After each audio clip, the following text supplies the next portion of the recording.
Bienvenue sur la chaîne Sokola. Après plus de 2 mois en Turquie, on peut enfin te dresser un bilan des 8 choses à savoir si tu veux voyager dans ce pays. Numéro 1. La nourriture. Alors autant mieux vous dire tout de suite, le mythe du kebab, il a été détruit. Le kebab tel que vous le connaissez en France, ça n'existe pas. C'est-à-dire que le sandwich dans lequel vous mangez votre kebab, vous ne le trouverez nulle part ici. Ici, effectivement, on parle de kebab, mais il s'agit de la viande et pas du sandwich avec la viande. Donc le fameux conflit entre kebab et grec, j'ai malheur de vous dire qu'on dit bien grec et non kebab. Sachez qu'en Turquie, on mange bien, mais c'est assez gras. Il y a beaucoup de personnes en surpoids, notamment les femmes. Le meilleur qu'on ait mangé, c'était à Trabzon, dans le restaurant, ou alors quand on a été invité chez l'habitant en Cappadoce. Numéro 2. La religion. Les Turcs sont très soft au niveau de la religion et tout le monde ne pratique pas l'islam. Certes, il y a bien les appels à la prière tous les jours, mais les Turcs restent très tolérants et ne jugent pas les personnes sur leur religion. Il y a beaucoup de Turcs qui consomment de l'alcool, mais cela de manière très modérée. Déjà, pour acheter de l'alcool, il faut aller dans des magasins spécialisés, ou alors se rendre dans les très gros magasins comme Migros ou Carrefour. En 2 mois de voyage, nous n'avons jamais rencontré de personnes bourrées, ce qui est plutôt agréable. En général, l'alcool se consomme en privé, pas dans les cafés. Numéro 3. Les codes vestimentaires. Sachez que toutes les filles ne portent pas de voile, c'est un choix. On a vu souvent des filles voilées qui traînaient avec des non-voilées habillées à l'européenne.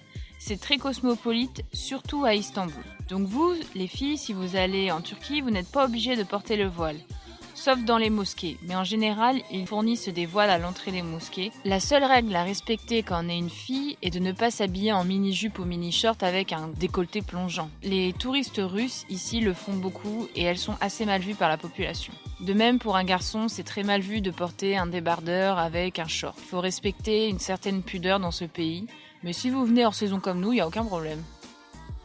Numéro 4. La sécurité en Turquie. Pour nous, la Turquie est beaucoup plus sécurisée que la France. On n'a jamais eu peur en camping-car. Ici, il n'y a pas d'histoire de gaz qui endormirait les camping-caristes pour leur voler des affaires, non, jamais. On a vraiment dormi de partout, en plein cœur des villes et au beau milieu de la Cambrousse. En Turquie, il y a énormément de caméras de surveillance, alors faites attention si vous faites des petits pipis en pleine nature. La police est présente de partout, notamment sur la route. Alors sachez qu'ils n'arrêtent jamais, voire rarement les touristes. Nous, on n'a jamais été arrêtés. Et en général, les policiers sont très aidants avec les touristes. Par exemple, nous, on nous avait escortés à un endroit qu'ils jugeaient plus sûr. Ne soyez pas non plus étonnés si vous venez en Turquie de voir dans les centres commerciaux ou dans les parkings souterrains une sécurité accrue.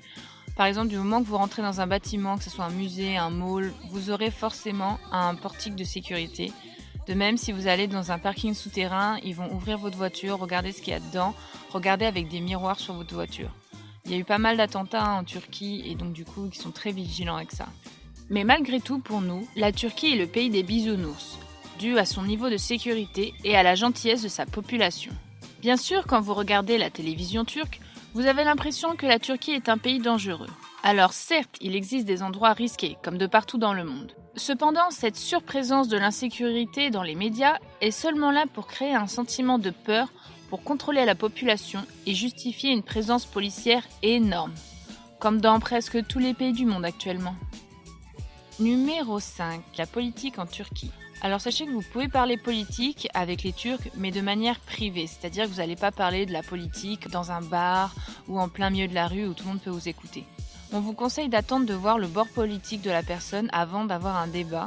C'est assez simple à savoir, il y a 2 camps. Il y a d'un côté les pro-Erdogan, c'est souvent les gens plus proches d'un islam conservateur. Et il y a de l'autre côté les pro-Atatürk incarnés par le İYİ Party, qui est plutôt orienté pro-laïque, Europe et États-Unis. Petite anecdote quand même, Atatürk avait imposé le costume à l'européenne et avait interdit les habits religieux à son époque. En tout cas, de manière générale, les Turcs sont très ouverts aux questions politiques et il est très facile de parler avec eux du moment que vous êtes dans un endroit intime. Numéro 6. Le tourisme en Turquie. Alors on va pas vous refaire tout un développement sur la variété des paysages et de l'histoire de la Turquie, Vous avez 9 journaux de bord qui sont consacrés à cela sur notre chaîne. Sachez tout de même que la Turquie est une destination vraiment peu onéreuse, même si depuis 5 ans les prix augmentent, donc peut-être ça sera moins une destination bon marché. Sachez qu'en tant que touriste, vous êtes énormément chouchouté par les Turcs. Dès que les Turcs se rendent compte que vous êtes des touristes, ils changent de comportement et deviennent beaucoup plus souriants et accueillants. Je dis pas qu'ils sont pas souriants entre eux, mais moins que quand ils se rendent compte que vous êtes étranger. Sachez aussi qu'en Turquie, il y a vraiment très peu d'arnaques. Certes, s'il n'y a pas de prix marqué sur un t-shirt par exemple, vous allez le payer beaucoup plus cher, mais après c'est à vous d'acheter là où ils affichent le prix et comme ça vous n'aurez pas de problème. Ils rendent toujours très bien la monnaie. Il y a juste une fois au marché où une personne nous a pas rendu la monnaie et on a dû aller réclamer, mais en vérité on ne sait même pas s'il était turc. Sachez aussi que la Turquie, c'est loin d'être le tiers-monde, rien à voir avec le tiers-monde. Les infrastructures routières sont extrêmement bien développées, vous avez des doubles voies, des triples voies, c'est incroyable. Bien sûr, quand vous êtes au milieu de nulle part, ce sera plus un chemin, mais nous, on n'a pas un 4x4 du tout et on a pu aller de partout où on voulait. Numéro 7. Les Turcs. Vous l'aurez déjà compris, si vous avez vu le journal de bord numéro 9, les Turcs ont une hospitalité légendaire. Ils sont vraiment très gentils avec les touristes, même si on note une différence entre la ville et la campagne, où bien sûr en campagne ils sont beaucoup plus gentils, mais ça c'est quelque chose qui se vérifie à l'échelle mondiale. Je ne vais pas plus développer sur l'hospitalité, vous pouvez aller voir le journal de bord 9, tout est indiqué dedans. Les Turcs sont aussi extrêmement souriants, c'est vraiment très agréable d'être dans un pays où les gens sourient tout le temps. Sachez tout de même que les Turcs sont très mauvais en anglais. On n'a rencontré que 3 à 4 personnes en 2 mois qui étaient capables de parler anglais. Après, avec Google Traduction, vous pouvez facilement avoir des conversations, il n'y a pas de problème. Sachez tout de même que les Turcs sont de mauvais conducteurs, on est désolé de le dire. Ils sont pas mauvais conducteurs parce qu'ils conduisent comme des tarés, non, c'est pas ça. C'est qu'en fait, ils sont pas du tout attentifs, ils sont toujours sur leur portable. Il n'y a pas de logique dans les ronds-points, on a eu beau leur demander, même eux, ils pouvaient pas nous expliquer. Et ils sont extrêmement impatients et il n'y a pas de courtoisie. Sachez aussi que les Turcs sont très fiers et peuvent se vexer assez facilement, donc il faut faire attention à ce que vous dites. Ils sont très nationalistes, mais après c'est normal puisque leur pays a moins de 100 ans. Il a été créé en 1923, donc dans tous les processus de création d'un pays, il y a toujours un nationalisme fort au début. Numéro 8. Ce que l'on n'a pas aimé en Turquie. Alors forcément, là on vous a dépeint un pays parfait, mais tout de même, il y a certaines choses que nous n'avons pas aimées en Turquie. Tout d'abord, nous n'avons pas aimé l'imam qui nous réveillait tous les jours à 6h du matin.